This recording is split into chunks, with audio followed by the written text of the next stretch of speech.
Vous écoutez Edencast.fr.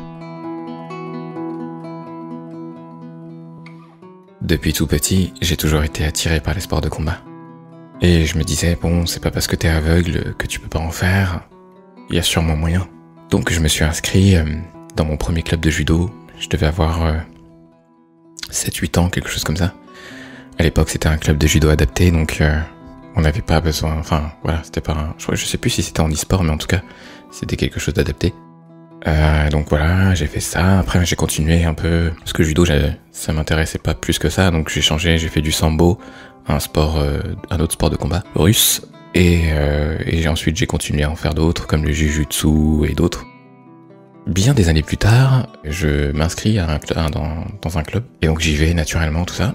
Et en entrant dans le dojo, je tombe sur l'assistant de mon futur prof, qui est un gars bien costaud, ceinture noire, etc. Deuxième dan, et il me dit « Salut mon gars, alors qu'est-ce que tu fais ici? Tu t'es trompé de chemin ou tu veux qu'on t'aide peut-être ?» Je lui dis « Non, je viens pour l'entraînement. » Il me dit « Et ta canne blanche là, c'est quoi? C'est une arme... C'est quoi? C'est une arme de combat? Tu fais quoi avec? » Je lui dis « Ouais, elle me sert à me guider dans la rue quand je suis dehors, tout ça. » Il me dit « Ouais, mais là, t'es pas dehors. » Je dis « Oui, mais bon, à moins que tu me prennes à moins que je te tienne le bras ou que tu me donnes la main, j'en ai besoin, quoi. » Donc, il me donne son bras.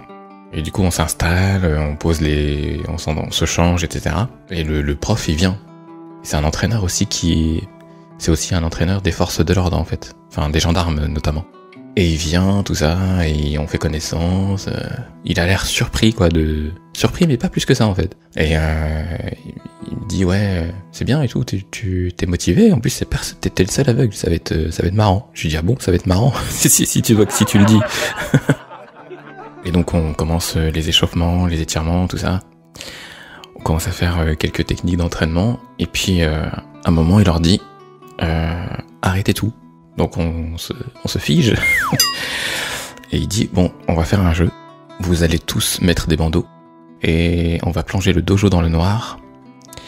On va mettre, moi en l'occurrence, au milieu du groupe. Et vous allez tous venir vers lui, l'attaquer. Là, je me dis, bon, c'est gentil, mais pour une première, c'est un peu violent, non? Donc on fait ça. Il y en avait quand même pas loin d'une trentaine, donc j'en neutralise quand même un peu plus d'une dizaine, mais bon, voilà, je peux pas tout le monde neutraliser tout le monde non plus.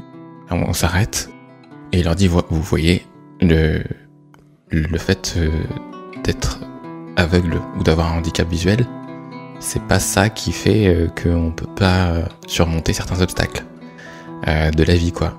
C'était une petite leçon de vie, je sais pas trop ce qu'il voulait leur donner, enfin je pense que c'était ce qu'il voulait leur véhiculer, quoi, leur transmettre. Et il leur dit, bah du coup, voilà, dans les arts martiaux, en fait, on se base pas uniquement sur la vue, quand on fait des combats comme ça.